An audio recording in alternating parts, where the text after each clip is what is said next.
আমি ললিতা দেবী। আমার বিয়ে হয় এখন থেকে 25 বছর আগে, যখন আমার বয়স ছিল 20। এখন আমি এক ছেলের মা। আমার বয়স এখন 48। আমার ছেলের নাম রমেশ। সে আমেরিকায় ইঞ্জিনিয়ারে পড়ছে। গত বছর তার বাবার মৃত্যুর খবর পেয়ে প্রথমবারের মতো দেশে আসে। রমেশের বাবার মৃত্যুর ঘটনা আমার জীবনকে একেবারে পরিবর্তন করে দিয়েছে। রমেশ তার পিতার শ্রাদ্ধের সময় পর্যন্ত আমার সাথেই ছিল। আমরা এখানকার সব সম্পত্তি বিক্রি করে আমার বাবার সাথে থাকার জন্য আমরা গ্রামে ফিরে যাওয়ার সিদ্ধান্ত নিই। আমি রমেশকে বারবার বুঝিয়েছি যে আমি ঠিক আছি, সে যেন আমেরিকায় ফিরে যায়, কিন্তু সে যেতে রাজি নয়। তার বাবার মৃত্যুর মাসখানেক হয়ে গেছে।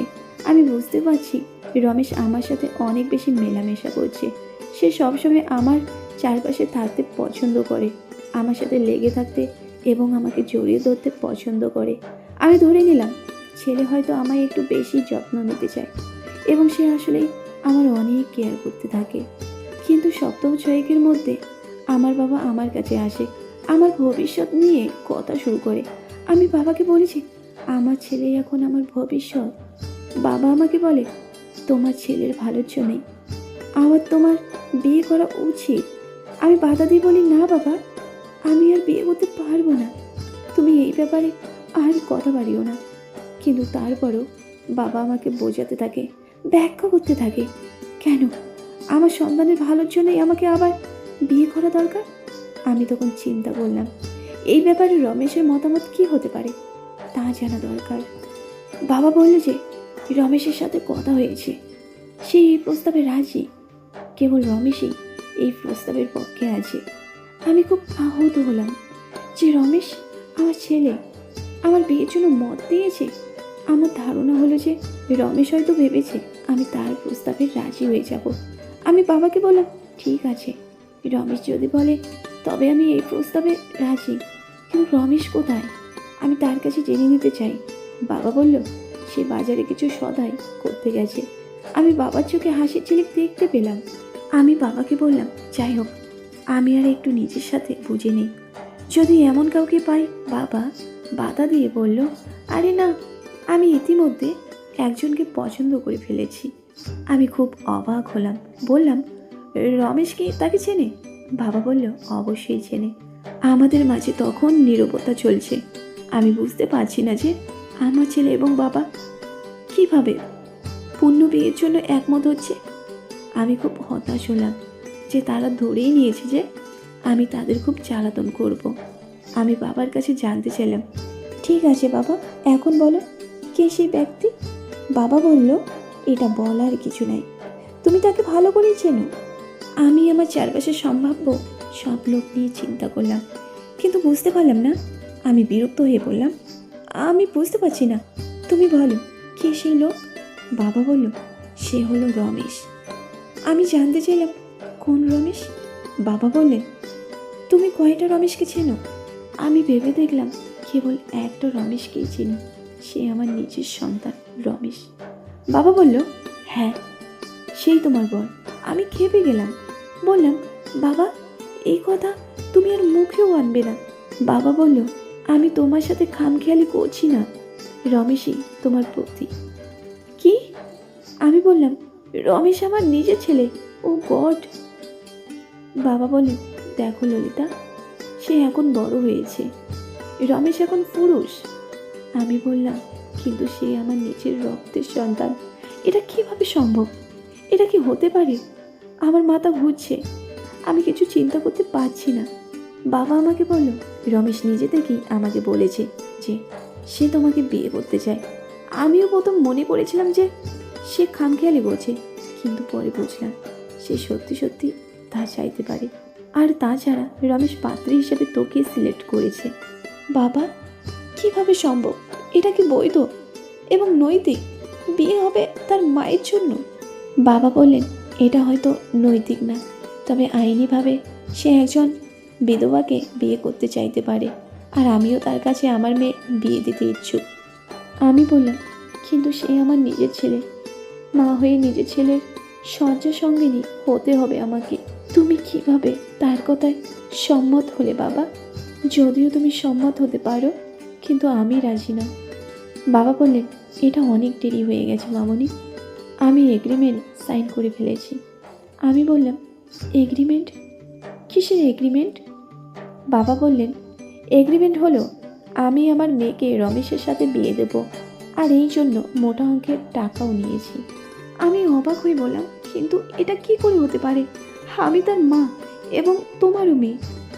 বাবা বললেন, রমেশ তো তার নানার কাছে প্রস্তাব রাখেনি, সে প্রস্তাব রেখেছে একজন বিধবার বাবার সাথে। বিধবা মেয়ের বাবা হিসেবে আমি রমেশের হাতে তোকে সঁপে দিয়ে কন্যাদায় থেকে মুক্তি পেতে চাই। সে বলেছে সে তোকে ভালোবাসবে আর তোকে বিয়ে করে সুখী করবে। আমি রাগ হয়ে বললাম, আর সাথে সাথে তুমি সই করে দিলে। কি সেই এগ্রিমেন্ট? বাবা নীরবে বসে আছে, কোনো কথা বলছে না। পরে মেয়েকে বললেন, আসলে তোকে রমেশের কাছে বিয়ে দেব এই শর্তে রমেশের কাছ থেকে মোটা টাকা অগ্রিম নিয়েছি। আমি বললাম, কেবল টাকার জন্য? তুমি টাকার জন্য তোমার নিজের মেয়েকে বিক্রি করে দিতে পারলে? কত টাকার বিনিময়ে? বাবা আস্তে করে বলল, $10,000। আমি অবাক হলাম। আমি যা শুনছি তা বিশ্বাস করতে পারছি না। এটা তো অনেক টাকা। আমি নিশ্চিত হবার জন্য আবার জানতে চাইলাম। সে আবারও $10,000 কথা বলল এবং বলল, রমেশ এর চেয়ে বেশি দিতে রাজি আছে। আমি নিজেকে গর্বই করলাম যে আমি এখনো ফেলনা হয়ে যাইনি। আমার ছেলে আমাকে অনেক দামে কিনতে চায়। আমি বললাম, বাবা তুমি যদি আরও বেশি নিতে পারো তবে নাও। আমি জানি তোমার মেয়েকে বিক্রি করে কোনো টাকা পাবে না। বাবা রেগে বলল, তোমার সন্তান বলেছে যদি বিয়ে না হয় তাহলে অগ্রিম টাকাও ফেরত দিতে হবে। আর তুমি তো এখন বিধবাই, এখন থেকে এমনিতেই তো তার সাথেই থাকতে হবে। আমি তো তোমাকে অন্য লোকের কাছে বিক্রি করছি না। আমি বললাম, কিন্তু এটা কি করে হয় যে তুমি আমার নিজের সন্তানের সাথে আমাকে বিয়ে দেবে? বাবা বললেন, এতে সমস্যা কোথায়? তুমি তো তাকে ভালোবাসো, এখন থেকে স্বামীর মতো ভালোবাসবে, তার সাথে বিছানায় শুবে, স্বামী স্ত্রী যা করে তাই করবে, তাহলেই তো হলো। আমার চোখে পানি চলে এলো। আমি বললাম, তুমি অনেক নিষ্ঠুর বাবা, বলে আমার রুমে চলে এলাম। আমি জানি না আমি কত সময় কেঁদেছি। আমি বুঝতে পারছি যে সন্ধ্যা হয়ে গেছে। আমি নিচে নেমে আসলাম। আমি রান্নাঘরে গিয়ে রাতের খাবার তৈরি করতে থাকি। কিছু খেয়ে আমি কফি বানাতে যাই। আমি বাসায় রমেশ ছাড়া আর কাউকে দেখতে পেলাম না। সে তার রুমেই আছে। আমি তার জন্য কপি করে তার রুমে যাই। দরজায় নক করে তার রুমে ঢুকে যাই। সে তার বিছানায় শুয়ে কিছু একটা পড়ছিল। সে আমার দিকে একবার তাকিয়ে অন্যদিকে চোখ সরিয়ে নিল। আমি বললাম, তোমার জন্য কফি এনেছি। সে আমাকে ধন্যবাদ দিয়ে কফি নিল। আমি তার পাশে বসলাম। আমাদের মাঝে কোনো কথা হচ্ছে না। আমি আমার ছেলের দিকে তাকাতে পারছি না। জানি না মার শরীর কামনাকারী ছেলেকে আমি কি তাকে ঘৃণা করব নাকি ভালোবাসবো। আমি নীরবতা ভেঙে বললাম, তুমি কি তোমার নিজের মাকে টাকা দিয়ে কিনতে চাচ্ছ? রমেশ তার বইয়ের দিকে তাকিয়ে বলল, তোমাকে টাকা দিয়ে কিনতে যাব কেন? আমি তোমাকে অনেক ভালোবাসি মামুনি। আমি বললাম, এখন এই ভালোবাসা দেখাতে কি আমাকে কিনতে হয়েছে? রমেশ বলল, আমি তোমাকে আরও বেশি করে কাছে পেতে চাই মামুনি। আমি বললাম, আরও কাছে? মানে তোমার প্রেমিকা হিসেবে চাও? রমেশ বলল, হুম। আমি বললাম, আমি তো তোমার মা রমেশ। গড তোমাকে ক্ষমা করুক রমেশ। তুমি কি ভাবে এটা চিন্তা করলে? রমেশ বলল, কারণ আমি তোমাকে ভালোবাসি তাই। আমি এবার রাগ দম করলাম। আমি নীরব থেকে কফি খেতে খেতে জানতে চাইলাম, কিন্তু কেন? রমেশ বলল, আমি তোমার খুব কাছে থাকতে চাই। আমি বললাম, কিন্তু তুমি তো আমার সন্তান হিসাবে আমার কাছেই আছো। রমেশ বলল, তা আছি, এবং তারপরেও কি জানতে চাইবে? কেন বিয়ে করতে চাই? হ্যাঁ বল আমাকে। আমাকে বিয়ে করতে চাওয়ার কারণটাই তো জানতে চাই। তোমাকে অন্য লোকের কাছে বিয়ে দিলে তুমি অন্য লোকের স্ত্রী হয়ে আলাদা থাকবে। অন্য লোকের স্ত্রী হিসাবে সেই লোকের সাথে বিছানায় শুতে যাবে। এটা আমি মানতে পারছি না। আমি বললাম, অন্য লোকের স্ত্রী হিসাবে সেই লোকের সাথে বিছানায় শুতে গেলে মানতে পারবে না, আবার ছেলে হিসাবে মাকে বিছানায় নিয়ে শুতে চাও? এটা কি ঠিক? রমেশ বলল, তা হয়তো ঠিক নয়, তবুও মা হিসাবে আমি তোমাকে হারাতে চাই না। আর আমি তোমাকে বিয়ে করলে চিরকাল তোমাকে কাছে পাবো আর আমাদের সন্তানদের নিয়ে থাকতে পারবো। আমি বললাম, শ্যাট আপ রমেশ, আমি তোমার মা। রমেশ বলল, ঠিক এই কারণে আমি তোমাকে বিয়ে করতে চাই। আমি বললাম, তুমি বলতে চাইছো তুমি আমার প্রেমে পাগল? রমেশ বলল, হুম, এবং দীর্ঘদিন ধরে। আমি বললাম, কতদিন ধরে? তোমার বাবার মৃত্যুর আগে থেকে? রমেশ বলল, অন্তত 5 বছর আগে থেকে মামুনি। আমি হেঁচকি খেলাম। আমার নিজের সন্তান আমার প্রতি পাগল। 5 বছর ধরে। তার বাবা বেঁচে থাকা অবস্থাতেও ছেলে আমার প্রেমে পাগল ছিল। ভাবতে আমার অবাক লাগছে। ছেলে আমায় নিয়ে এতদিন ধরে কল্পনা করেছে। না জানি আমাকে কল্পনা করে কত না নিজেকে সান্ত্বনা দিয়েছে সে। আমাকে চিন্তা করে কত না কষ্ট করে ফেলেছে রমেশ। ভাবতেই আমার যেন কেমন লাগছে। একটু পরে বললাম, তুমি খুব খারাপ রমেশ। কি করে তুমি তোমার মায়ের প্রতি এমন ইচ্ছা করতে পারলে? রমেশ বলল, কারণ আমি তোমাকে অনেক ভালোবাসি। তোমার সব কিছুই আমার ভালো লাগে। সে আর কিছু বলল না। সে তার হাতের কফিটা খেয়ে কাপটা এগিয়ে দিল। আমি মগটা নিয়ে বেরিয়ে আসি। আমি ভাবতে থাকি আমার প্রতি রমেশ এতটা অনুরক্ত কেন। আমি দেখতে তেমন সুন্দরী না, তবে আমার গায়ের রঙটা দুধে হালকা। আমার হাইট 5 ফুট 3 ইঞ্চি, তবে আমার স্বাস্থ্যটা চমৎকার। তাই হয়তো দেখে আমার ছেলে আমার প্রতি আরও পাগল হয়ে পড়েছে। বিকালটা নীরবেই কাটলো। বাবা ফিরে আসলে আমরা রাতের খাবার খেয়ে আমাদের রুমে চলে গেলাম। কোনো কথাই কারোর সাথে হলো না। এই রাতটা আমার জন্য খুব কঠিন কাটলো। আমি জানি না কেন কিভাবে আমি এইসব ব্যাপারে জড়িয়ে গেছি। আর ভাবছি রমেশ আমাকে নিয়ে। আমার ছেলের চেহারাটা চিন্তা করতেই আমার মাঝে প্রেমের অনুভব করছি আমি সারা রাত এই নিয়ে ভাবলাম। আমি আরও বেশি করে এই বিষয়টা নিয়ে ভাবলাম। নিজের সাথে এই বিষয়টা নিয়ে কথা বলতে থাকি। আমি ভাবতে থাকি কি সমস্যা হবে। রমেশ যদি তার নিজের মায়ের প্রতি অনুরক্ত হয়ে থাকে, এটা কি অন্য কোনো মেয়ের প্রতি আসক্ত হওয়ার চেয়ে ভালো নয়? এখন তো সব কিছু পাকা হয়েই আছে। এখনো পর্যন্ত সে তো তার বাবাকে শ্রদ্ধা করেছে। যাই হোক, বাস্তব কথা হলো সে আমার দেহটার প্রেমে পড়েছে। সে আমাকে বিয়ে করার মধ্যে দিয়ে আমাকে পাবার ইচ্ছেকে পূর্ণ করতে পারছে। সে জানে আমি যদি আগে জেনে যেতাম তবে তার প্রত্যাখ্যান করতাম। তাই সে আমার বাবাকে দিয়ে প্রস্তাব দিয়েছে। তাকে অনেক টাকার লোভও দেখিয়েছে।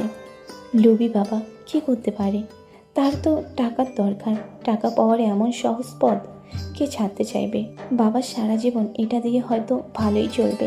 সে তার বিধবা কন্যা নিয়ে জীবন কাটাতো কীভাবে? শেষ পর্যন্ত আমার চিন্তাও পজিটিভ হলো।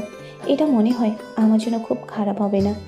আমি যদি রমেশের সাথে বাস করি তবে রমেশকে অন্য নারীর কাছে দিতে হলো না।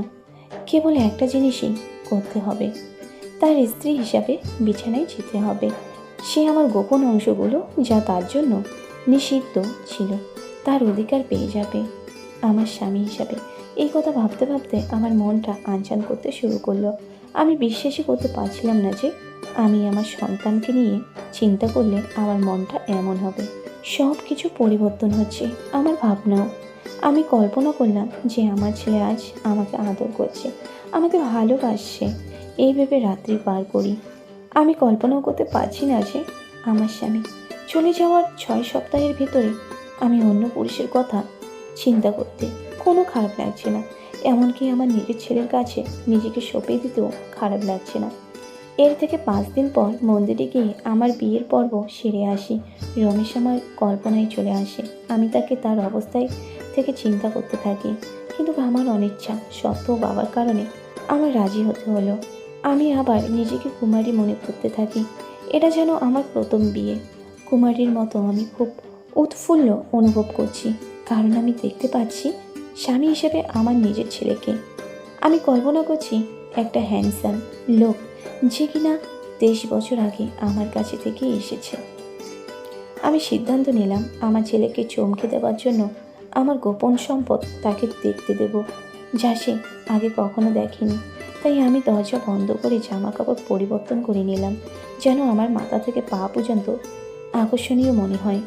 বিকেল 4টার সময় গ্রামের স্থানীয় মন্দিরে আমাদের বিয়ে হলো। খুবই অল্প পরিমাণ মানুষ উপস্থিত ছিল। আমি কারোর সাথেই একটা কথাও বলিনি। তারা আমাদের ভালো করেই চেনে।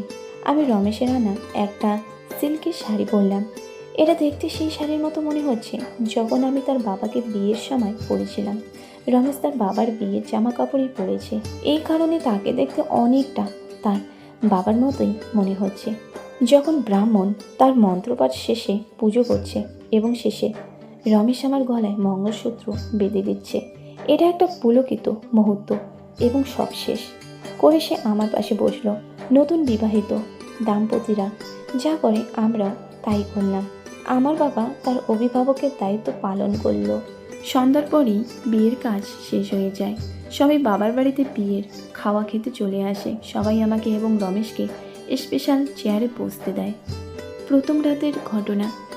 বেশিরভাগ আত্মীয় স্বজন চলে যাওয়ার পর আমাদের প্রথম রাতে পরবর্তী করণীয় শুরু হয়। এটা যদিও আমার জন্য প্রথম রাত না, কিন্তু আমার ছেলের জন্য প্রথম রাত। চিন্তাও করতে পারিনি যে আমার সন্তান, যাকে আমি লালন পালন করে বড় করেছি, সে আজ আমার স্বামী হিসেবে আমার রুমে আসবে। আমি তাকে বাধা দিতে পারবো না। সব শেষ করে রমেশ আমার রুমে চলে আসলো। কয়েক মিনিট পরে আমার বাবা আমার রুমে এক গ্লাস দুধ রেখে গেল। এটা আমার জন্য এক দারুণ রাত। আজ আমি আমার নিজের ছেলের সাথে রাত কাটাতে যাচ্ছি। আমি গ্লাসের কিছু দুধ খেয়ে বাকিটা আমার স্বামীর জন্য রেখে দিলাম। আমার সন্তানই আজ আমার স্বামী। আমি এখন বিয়ের কনে হয়ে রমেশের রুমে আসলাম। দেখলাম রমেশের বিছানার চারিদিকে ফুল দিয়ে সাজানো। দেখে আমার প্রথম বাসরের কথা মনে পড়ে গেল। আমি দ্বন্দ্বের মাঝে হেঁটে বিছানায় উঠলাম, তার কাছে গেলাম। সে আমার দিকে এগিয়ে এসে গ্লাসটা নিল এবং বাকিটা পান করে সে আর একটু আমার মুখে তুলে খাইয়ে দিল। তখন সে বলল, ধন্যবাদ মামুনি। আমি তাকে বললাম, আমি এখন থেকে তোমার স্ত্রী রমেশ। তুমি এখন থেকে আমাকে ললিতা নাম ধরে রাখবে। সে গ্লাসটা টেবিলে রেখে বলল, তুমি এখনও আমার মামুনিই আছো। আমি অসহায়ভাবে বললাম, তাহলে তুমি কেন আমাকে বিয়ে করেছো? রমেশ বলল, কারণ আমি আমার মামুনিকে বিয়ে করতে চাই। আমি আমার মায়ের সাথে আদর সোহাগ করতে চাই। আমি আমার মামুনিকে স্ত্রী হিসাবে পেতে চাই। আমি তার কথা শুনে আরও বেশি উত্তেজিত হয়ে উঠি। আমিও তাই চাই। আমি চাই রমেশ আমাকে অনেক ভালোবাসুক, সে আমাকে ছেলের মতোই আদর করুক, স্বামীর মতো না। রমেশ বলল, আমাদের বিয়ে আমাদের স্বামী স্ত্রী হিসেবে সবার কাছে পরিচিত করেছে, কিন্তু আমরা এখনো মা ছেলেই আছি। আমি এখনো তোমাকে মা হিসেবে মনে করি। তুমি এখনো আমাকে ছেলে হিসেবে শাসন করবে। আমি বললাম, তুমি যদি আমার ছেলেই হও, তাহলে আমি কি করে স্বামীকে শাসন করব? রমেশ বলল, তুমি আমাকে কখনো স্বামী হিসেবে মনে করবে না। তুমি আমাকে তোমার ছেলে এবং প্রেমিক হিসেবে মনে করবে। একটা ছেলে যে কিনা তোমার প্রেমে পড়েছে। আমি খুব হতাশ হলাম এবং সেই সাথে অবাক হলাম। আমি বুঝতে পারলাম আসলে রমেশ তার মাকে তার স্ত্রী হিসেবে চায়। তার বিয়েটা আসলে লোক দেখানো। রমেশ হাত বাড়িয়ে আমাকে কাছে টেনে নিল এবং তার বুকের সাথে আমাকে জড়িয়ে ধরল, যেন আমার প্রেমিক আমাকে জড়িয়ে ধরেছে। ধীরে ধীরে সে আমাকে তার কাছে নিয়ে গেল। আমি আনন্দে আত্মহারা। তারপর আস্তে করে তার সাথে আমাকে মিশিয়ে নিল। আমি তাকে দেখতে লাগলাম, প্রথমে আমার চোখে, তারপর নাকে, তারপর আমার ঠোঁটে সে স্পর্শ করল। আমি ভাবতে থাকলাম, এই হলো জীবন চক্র। 23 বছর আগে এভাবেই তার বাবা আমাকে আপন করেছিল, আর আজ ছেলে যে কিনা আমার স্বামী, 23 বছর পর সেই ছেলে আজ আমায় আপন করে নিল। তার নিজের মাকে আজ সে বিয়ে করেছে, যার সাথে আজকে সে প্রথম বাসর করেছে।